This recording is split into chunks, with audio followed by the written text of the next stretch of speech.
الحمد لله وكفى والصلاة والسلام على خاتم الرسل وسيد الأنبياء وعلى آله وأصحابه الأتقياء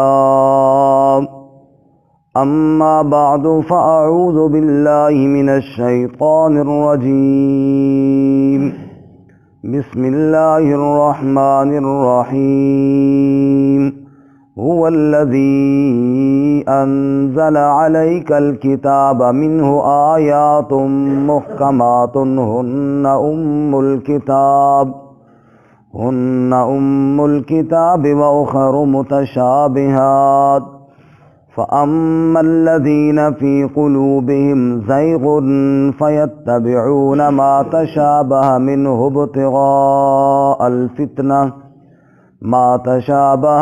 ابتغاء الفتنة وابتغاء تأويله وما يعلم تأويله إلا الله والراسخون في العلم يقولون آمنا به كل من عند ربنا وما يذكر إلا أولو الألباب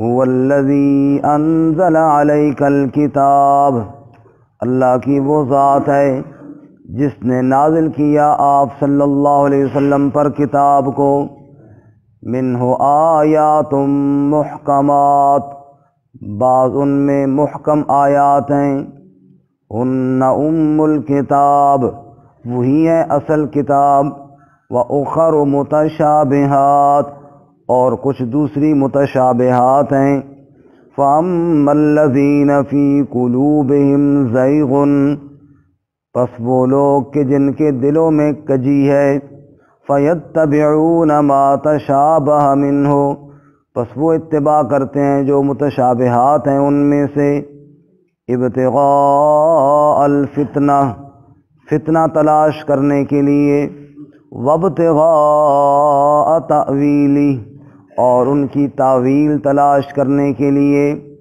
وما يعلم تأویلہ الا اللہ حالانکہ کوئی نہیں جانتا ان کی تعویل کو سوائے اللہ کے والراسخون فی العلم اور پختگی رکھنے والے علم میں یقولون آمنا بہ وہ کہتے ہیں ہم ایمان لائے اس کے ساتھ کل من عند ربنا سب ہمارے رب کی طرف سے ہے وما یذکر الا اولو الالباب اور نصیحت حاصل نہیں کرتے مگر عقل والے ہی سبحان ربک رب العزت عما یصفون وسلام علی المرسلین والحمد للہ رب العالمین اللہم صل علی محمد وعلی آل محمد کما صلیت علی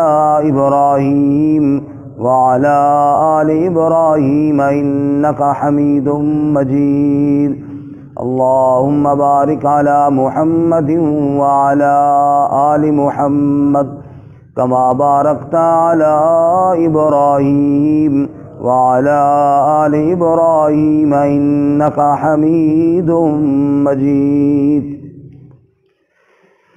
معزز سامعین، سورہ آل عمران کا پہلا رکوع آیت نمبر 7 آپ کے سامنے تلاوت کی ہے۔ اللہ رب العزت اس کے مطابق صحیح بیان کی توفیق عطا فرمائے آمین اور ہمیں قرآن و سنت پر عمل کرنے کی توفیق عطا فرمائے۔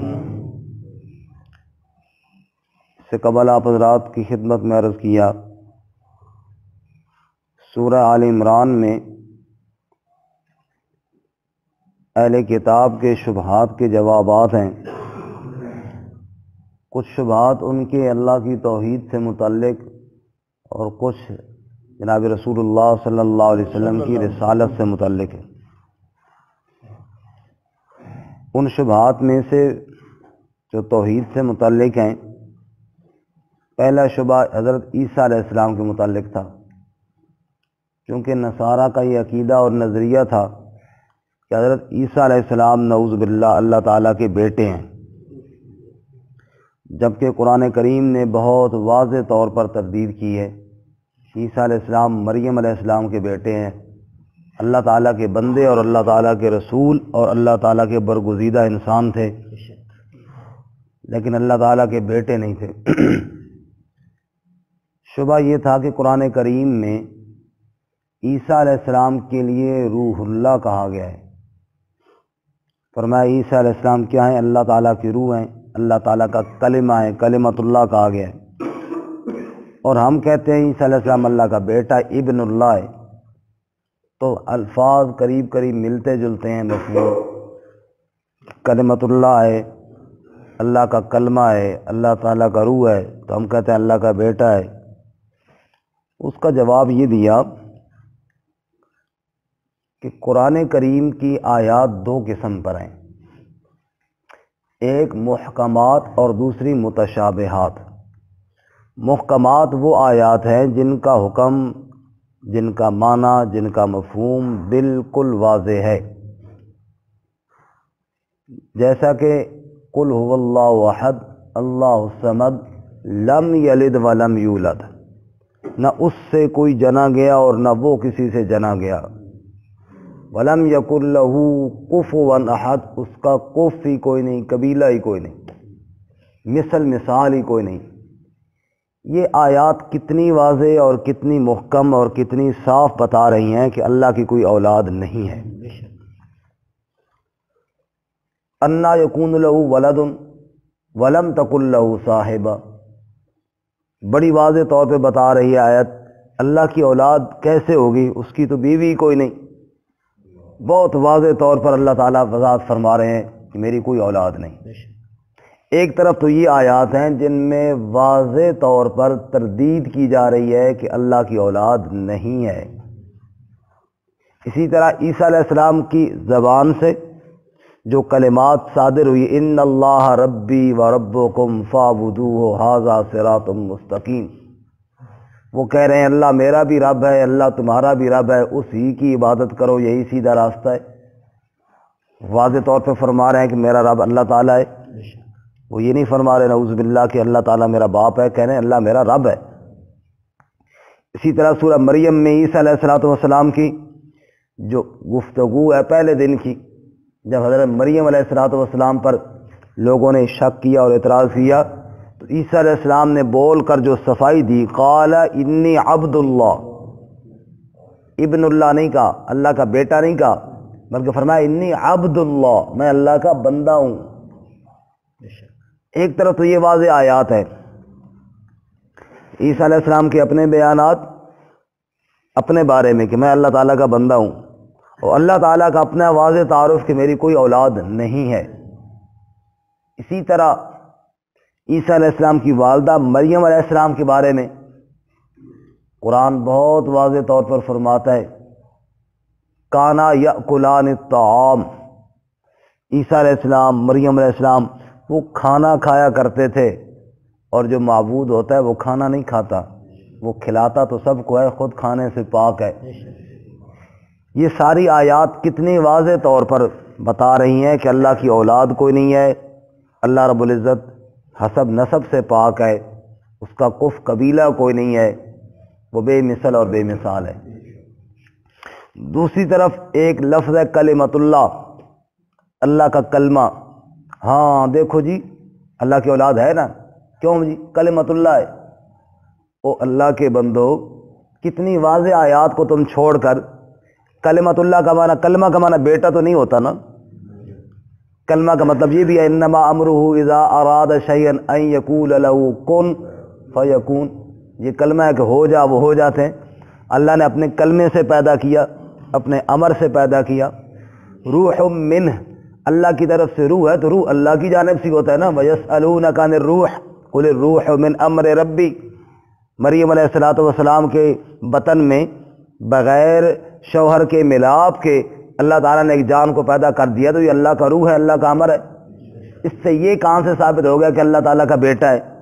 تو فرماتے ہیں کہ آیات ایک محکم ہے جن میں بہت واضح طور پر موجود ہے کہ اللہ کی اولاد کوئی نہیں، بعض آیات متشابہات ہیں، جیسے ابن اللہ، جیسے کلمت اللہ اور روح اللہ، ان آیات کو دیکھ کر ان کا مفہوم وہی بیان کیا جائے کہ جناب جو ان آیتوں سے ٹکراتا ہو، تو پھر تو مطلب یہ بن جائے گا کہ قرآن کہیں کچھ کہتا ہے نعوذ باللہ اور کہیں کچھ کہتا ہے۔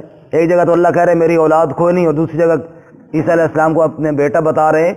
تو یہ ان لوگوں کا کام ہوتا ہے جو شرارت چاہتے ہیں اور جو دنیا میں فساد چاہتے ہیں، اور محکمات جو واضح آیات ہیں ان کو چھوڑ کر متشابہات کے پیچھے پڑھ کر خود بھی گمراہ ہوتے ہیں اور باقی لوگوں کو بھی گمراہ کرنے کی کوشش کرتے ہیں۔ کوئی جواب سمجھ میں آ گیا؟ تو اللہ تعالیٰ فرماتے ہیں اہل ایمان کا کام یہ ہے، وہ محکمات کو سامنے رکھتے ہیں۔ مثلا اللہ تعالیٰ کی کوئی اولاد نہیں، اس حکم کو سامنے رکھا۔ اب اگر کسی آیت میں یا کسی جملے میں کوئی شبہ پڑتا بھی ہے تو اس کو اس کے مطابق کرتے ہیں کہ واقعی بھی اللہ کی اولاد تو کوئی نہیں، اس کا کوئی اور مطلب ہو سکتا ہوگا، اور پھر اس کی تعویل کر کے محکم آیت کے مطابق لے کر آتے ہیں۔ لیکن جن کے دلوں میں ہے ہی شر، جن کے دلوں میں ہے ہی فساد پھیلانے کی کوشش ہے، جو چاہتے یہی ہیں کہ دنیا کے اندر شر پھیلتا رہے، فرمایا کہ وہ پھر محکمات کو چھوڑ دیتے ہیں، اتنی واضح آیات کو نظر انداز کر دیتے ہیں اور متشابہ آیت کو لے کر فساد اور دنگا اور یہ کام شروع کر دیتے ہیں۔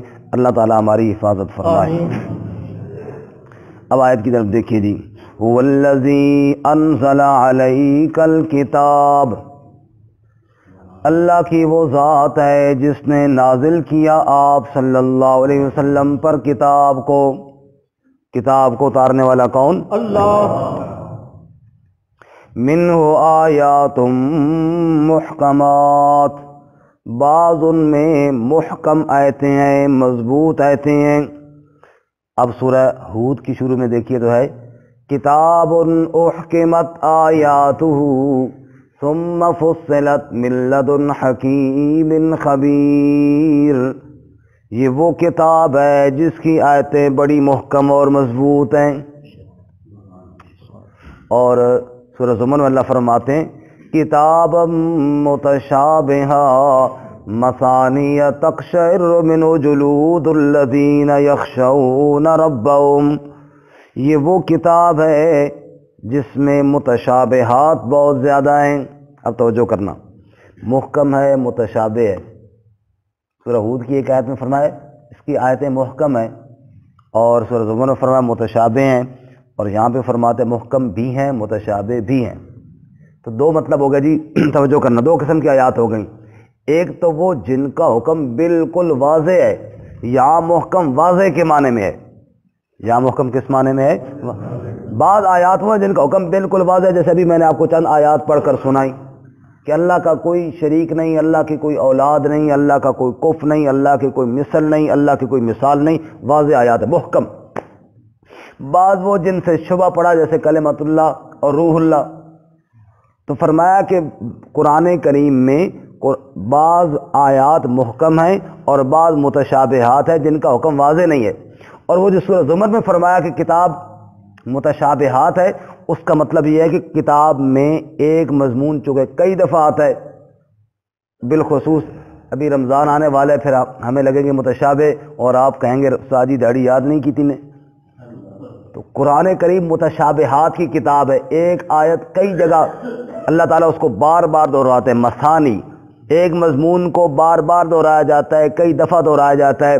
کبھی جناب ان اللہ علیم حکیم آئے گا، کبھی حکیم علیم آ جائے گا، مقصد اور مطلب تو وہی ہوگا، بار بار مختلف طریقوں سے، مختلف انداز سے، مختلف آیات کے الفاظ سے اللہ تعالیٰ اس کو دہراتے ہیں۔ تو یہ کتاب اس لحاظ سے تو متشابہ ہے کہ ایک آیت، ایک مضمون اس میں کئی بار دہرایا گیا ہے، ورنہ قرآن کریم کی ہر آیت جو ہے وہ اللہ کی طرف سے محکم ہے۔ رہی بات میرے اور آپ کے سمجھنے میں، تو بعض آیات کا حکم ہمیں صاف سمجھ میں آئے گا، ہمارے حساب سے وہ محکم ہے، اور بعض آیات کا حکم ہمیں صاف سمجھ میں نہیں آئے گا، لہذا ہمیں اس میں کیا لگ جائے گا؟ متشابہ لگ جائے گا۔ کوئی بات سمجھ میں آ رہی ہے کہ نہیں؟ اس لیے ہمارا کام یہ ہے کہ محکمات کو سامنے رکھیں۔ اس لیے اللہ تعالیٰ فرماتے ہیں منہ آیات محکمات، بعض ان میں بڑی محکم اور مضبوط پکی آیات ہیں، ہن ام الکتاب، وہی قرآن کا اصل موضوع ہے، وہی کتاب کا اصل عنوان ہے۔ وَأُخَرُ مُتَشَابِهَاتٌ، اور بعض دوسری متشابہات بھی ہیں۔ مثال کے طور پہ ایک دو مثالیں میں عرض کرتا ہوں آپ کے سامنے۔ ایک تو پہلے عرض کر دی اللہ تعالیٰ کی توحید کے بارے میں، اب ایک دو اور سنیے جی۔ قرآن کریم میں آیات موجود ہے کہ سورۃ انعام میں ہے قُلْ تَعَالَوْا أَتْلُ مَا حَرَّمَ رَبُّكُمْ عَلَيْكُمْ أَلَّا تُشْرِكُوا بِهِ شَيْئًا وَبِالْوَالِدَيْنِ إِحْسَانًا، کہہ دے میرے محبوب صلی اللہ علیہ وسلم دنیا والوں آ جاؤ، میں محمد کریم صلی اللہ علیہ وسلم تمہیں پڑھ کر سناؤں وہ چیزیں جو تمہارے رب نے تم پر حرام کی ہیں، جو چیزیں تمہارے رب نے تم پر حرام، آؤ میں تمہیں پڑھ کر سناؤں۔ اللہ تشرکوا بہ شیئا، اللہ نے شرک حرام کیا ہے، اللہ نے شرک کو کیا کیا ہے؟ حرام کیا ہے۔ سب سے بڑا جرم، سب سے بڑا گناہ شرک، اللہ نے اس کو حرام کیا ہے۔ وبالوالدین احسانا، ماں باپ کی نافرمانی کو اللہ نے حرام کیا ہے، بے حیائی کو اللہ نے حرام کیا ہے، ناحق قتل کو اللہ نے حرام کیا ہے۔ اب یہ سارے محکم آیات ہیں، واضح حکم ہے یہ نہ کرو، یتیم کا مال نہ کھاؤ، اور فرمایا کہ ناپ تول میں کمی نہ کرو، یہ سارے واضح اور محکم آیات ہیں، اللہ تعالیٰ کے احکامات ہیں۔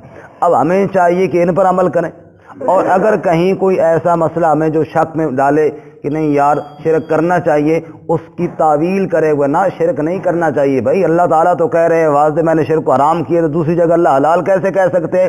لہٰذا محکم کو سامنے رکھ کر اس پر عمل کا پیرا کرنا چاہیے، ڈٹ جانا چاہیے۔ بات سمجھ میں آ رہی کہ نہیں آ رہی؟ جیسے ایک جگہ اللہ تعالیٰ فرماتے ہیں ان اللہ یغفر الذنوب جميعا، بے شک اللہ سب گناہوں کو معاف کرے۔ اب یہ ایسا سامنے رکھ مگر شرک گیا جی، شرک بھی کوئی نہیں معاف ہو جاسی، جبکہ دوسری جگہ پہ واضح اللہ نے بتایا ان اللہ لا یغفر ان یشرک بہ، جو شرک کرتے کرتے مر گیا اللہ اس کی مغفرت نہیں فرمائیں گے۔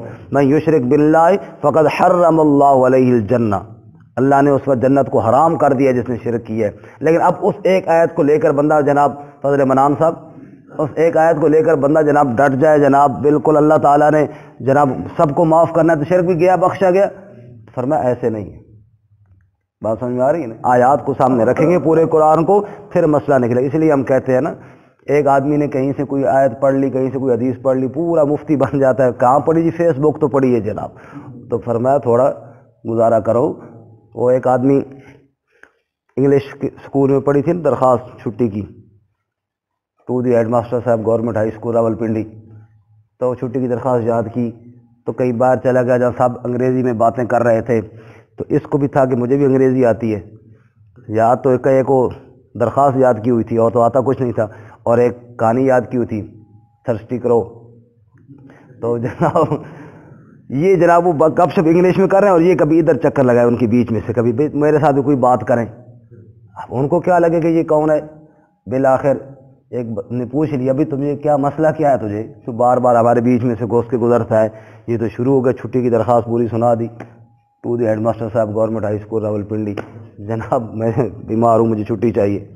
اب وہ حیران کہ یہ ہم سے چھٹی کیوں مانگ رہا ہے، اس بیچارے کو کیا مسئلہ ہے کہ ہمیں جناب کہتا ہے میں بیمار ہوں چھٹی چاہیے، اور پھر کہتے صبر کرو ابھی تو دوسری تھرسٹی کرو والی رہتی ہے، مجھے بھی انگلش تھوڑی تو نہیں آتی بہت ساری آتی ہے۔ تو ہمارے بھی یہی حساب ہے، کہیں سے کوئی ایک بات سن لی بس وہ آپے سے باہر ہو گئے، علم اتنا ہی تھا اور وہ برداشت ہوا کوئی نہیں ہے، تو جناب اسی کو لے کر پورے محقق بن گئے۔ ہمارے ایک استاد کہتے ہیں محقق کا ایک معنی ہوتا ہے تحقیق کرنے والا اور ایک معنی ہوتا ہے حقہ پینے والا۔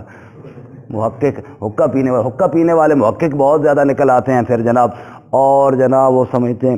اور فرمایا محکمات کو سامنے رکھ کے متشابہات کو محکمات کے تابع کیا جاتا ہے، یہ ایک اصول ہے، یہ ایک ضابطہ ہے جو اللہ تعالیٰ یہاں پر بیان فرما رہے ہیں۔ بات سمجھ میں آ رہی؟ ایک جگہ فرمایا سب بخش کو اللہ بخش دے گا، دوسری جگہ فرمایا انی لغفار لمن تاب، سب بخشے تو جائیں گے لیکن وہ بخشا جائے گا جس نے توبہ کی۔ اب جس نے توبہ کوئی نہ کی وہ کیسے بخشا جائے گا؟ لیکن ایک آیت کا حصہ سامنے رکھا، کوئی نہیں جی مولویوں نے ڈرایا ہوا ہے سب بخشا جائے گا، سب بھائی اللہ تعالیٰ کے ضابطے اور اصول ہوتے ہیں۔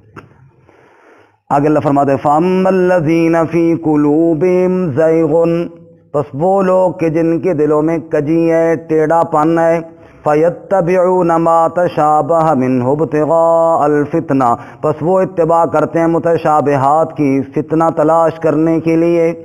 دنیا میں مسلمانوں کو لڑاؤ آپس میں، قرآن نے کتنا واضح طور پر کہا لا یعلم من فی السماوات والارض الغیب الا اللہ، جس طرح لا الہ، اسی طرح فرمایا کوئی نہیں جانتا نہ آسمان میں نہ زمین میں غیب کو سوائے اللہ تعالیٰ، بالکل واضح طور پر کہا۔ اب اس میں جناب پھر کوئی ادھر کی مار، کوئی ادھر کی مار، کوئی یہاں سے کھینچ، کوئی وہاں سے کھینچ، بھائی کیوں نہیں واضح طور پہ کہو کلی مکمل پوری کائنات کی ذرے ذرے کا علم اللہ تعالیٰ کے پاس ہے۔ ہاں اس میں سے اللہ کوئی واقعات، چند واقعات، 100 واقعات، 1000 واقعات بھی اللہ اپنے نبیوں کو بتایا تو بالکل بتائے، اس میں ہمیں کوئی انکار نہیں ہے، لیکن کلی اور مکمل علم اللہ کے پاس ہے۔ اگر ایک آیت میں اللہ کہے کوئی نہیں جانتا، دوسری میں کہے جانتا ہے، پھر تو یہ ٹکراؤ ہو گیا نا جی، کہیں کچھ اور کہیں کچھ، تو قرآن میں نہیں ہے نا۔ تو اس لیے اللہ تعالیٰ فرماتے ہیں ما کان اللہ لیطلعکم علی الغیب ولکن اللہ یجتبی من رسلہ من یشاء، اپنے رسولوں میں سے بعض واقعات پر اللہ اطلاع دے دیتے ہیں غیب کی، لیکن مکمل علم کس کے پاس ہے؟ اللہ۔ فرمایا کہ بعض لوگ جن کے دلوں میں ٹیڑھا پن ہے، جو فتنہ چاہتے ہیں، جو فساد چاہتے ہیں، جو لڑانا چاہتے ہیں، فیتبعون ما تشابہ منہ ابتغاء الفتنہ، وہ متشابہات کے پیچھے پڑ جاتے ہیں۔ کیوں؟ فتنے کے لیے، فساد کے لیے، وابتغاء تاویلی، اور ان کی تعویل اور حقیقت کے لیے۔ حالانکہ بعض جیسے ابھی الف لام میم ہم نے پڑھا حروف مقطعات میں سے، کون ان کا حقیقت جان سکتا ہے؟ لیکن بندہ کہے جی میں نے جاننا ہی جاننا ہے جی، جیسا کہ قرآن پاک میں آتا ہے وجہ اللہ، اللہ کا چہرہ۔ اب کوئی بندہ اس تحقیق میں لگ جائے جی میں نے ثابت کرنا ہے نعوذ باللہ کہ اللہ کا چہرہ کیسے ہے۔ قرآن میں آتا ہے ید اللہ، اللہ کا ہاتھ۔ کوئی ثابت کرے جناب میں بڑے تحقیق کر رہا ہوں جی اللہ کا ہاتھ کیسا ہے، نعوذ باللہ۔ تم کیوں ان متشابہات کے پیچھے پڑتے ہو؟ تم اس طرح کیوں نہیں کہتے ہو کہ جس طرح رب نے کہا ہے بس ہمارا ایمان ہے، جس کی تحقیق کی مجھے ضرورت نہیں ہے اس پر مجھے تحقیق کرنے سے فائدہ کیا ملے گا؟ اس لیے فرمایا متشابہات کے پیچھے پڑو گے تو فتنہ ہوگا، فساد ہوگا۔ اور آج ایسے سینکڑوں مسائل ہیں جو صرف فتنے کا باعث بنے ہوئی ہیں اور ان کا کوئی فائدہ نہیں ہے، صرف جناب آزمائش، اور اس میں لگ رہی ہیں زندگیاں کھپ کھپ کے، جناب علماء کیا اور عوام کیا، اور ایک دوسرے کے جان تک کے دشمن بنے ہوئی ہیں۔ میں تو بعض دفعہ حیران ہوتا ہوں کہ جناب نماز کی میں یوں کھڑا ہونا ہے اور یوں کھڑا ہونا ہے اور ہاتھ یہاں باندھنے اور آمین یوں کہنی ہے، اس پہ جناب اتنا فتنہ اور اتنا فتنہ۔ ایک مولوی صاحب نے بڑی خوبصورت بات کی، کہتے ہیں مجھ سے ایک بندے نے پوچھا ہاتھ یہاں باندھنے ہیں کہ یہاں باندھنے ہیں؟ کہتے ہیں میں نے کہا اگلی سائڈ پور ہو گئی ان پیچھے باندھ لو۔ اس سے جھگڑا کر کر کے بیڑا غرق کر دی ہے تم نے، اگلی سائڈ ساری ان کی ہو گئی، پور ہو گئی۔ تو ایسے مسائل، فروعی مسائل جن پہ اب ایک آدمی سرے سے ہاتھ باندھتا ہی نہیں ہے، نماز تو اس کی بھی ہو جائے گی۔ پوچھئے علماء سے کیا سجدہ صاحب کرنا پڑے گا اس کو؟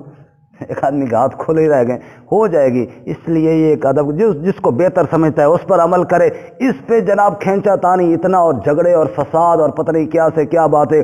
اللہ کے بندو محکمات کے اوپر رہو، محکمات جو مضبوط احکامات الہیہ ہیں نا، جن سے ہٹو گے تو خطرہ ہے کہیں بندہ کفر میں نہ چلا جائے، ان پہ قائم رہو۔ اور آج کل کے اس فتنے والے دور میں تو بجائے اس کے کہ مسلمانوں کو مزید آپس میں لڑایا جائے اور مسلمانوں کو مزید آپس میں ٹکڑے ٹکڑے کیا جائے، محکمات کے اوپر ایمان رکھا جائے تو بہت بڑی بات ہے۔ اللہ ہمیں نصیب فرمائے۔ اس لیے فرماتے ہیں بعض لوگ ان کی متشابہات کے پیچھے پڑتے ہیں فتنے کے لیے، فساد بپا کرنے کے لیے، حالانکہ وما یعلم تاویلہ الا اللہ۔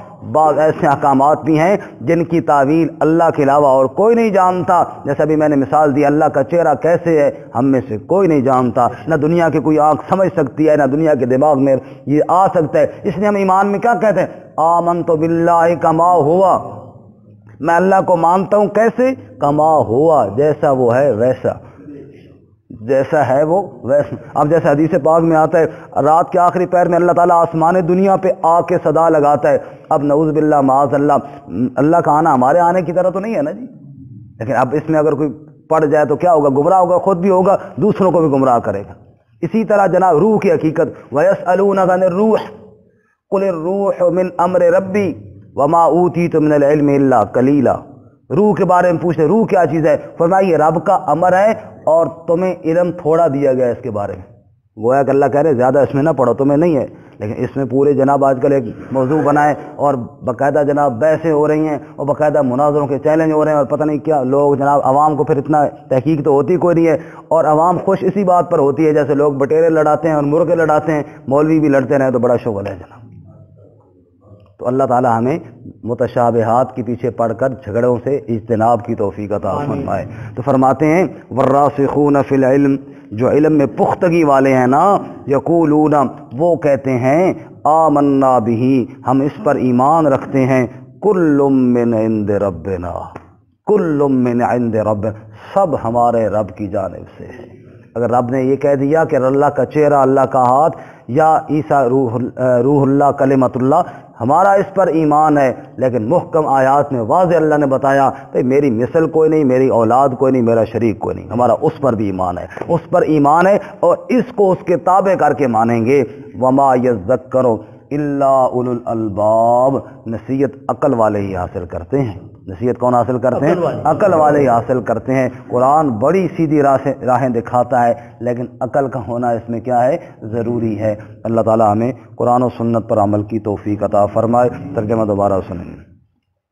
والذی انزل علیک الکتاب، وہی ذات جس نے نازل کیا آپ پر کتاب کو، منہ آیات محکمات، بعض ان میں سے آیات محکم ہیں، ہن ام الکتاب، وہی اصل کتاب ہیں، وَأُخَرُ متشابہات، اور کچھ دوسری متشابہات ہیں، فَأَمَّا الَّذِينَ فِي قُلُوبِهِمْ زَيْغٌ، سو وہ لوگ کہ جن کے دلوں میں کجی ہے، ٹیڑھا پن ہے، فَيَتَّبِعُونَ مَا تَشَابَهَ مِنْهُ ابْتِغَاءَ الْفِتْنَةِ، پس وہ اتباع کرتے ہیں جو متشابہات ہیں ان میں سے فتنے کو تلاش کرنے کے لیے، وَابْتِغَاءَ تَأْوِيلِهِ، اور اس کی تعویل کو تلاش کرنے کے لیے، وَمَا يَعْلَمُ تَأْوِيلَهُ إِلَّا اللَّهُ، اور کوئی نہیں جانتا اس کی تعویل کو سوائے اللہ تعالیٰ کے، وَالرَّاسِخُونَ فِي الْعِلْمِ، اور پختگی رکھنے والے علم میں، یقولون آمنا بہ، وہ کہتے ہیں ہم ایمان لائے اس کے ساتھ، کل من عند ربنا، سب ہمارے رب کی جانب سے ہے، وما یذکر الا اولو الالباب، اور نصیحت حاصل نہیں کرتے مگر عقل والے ہی۔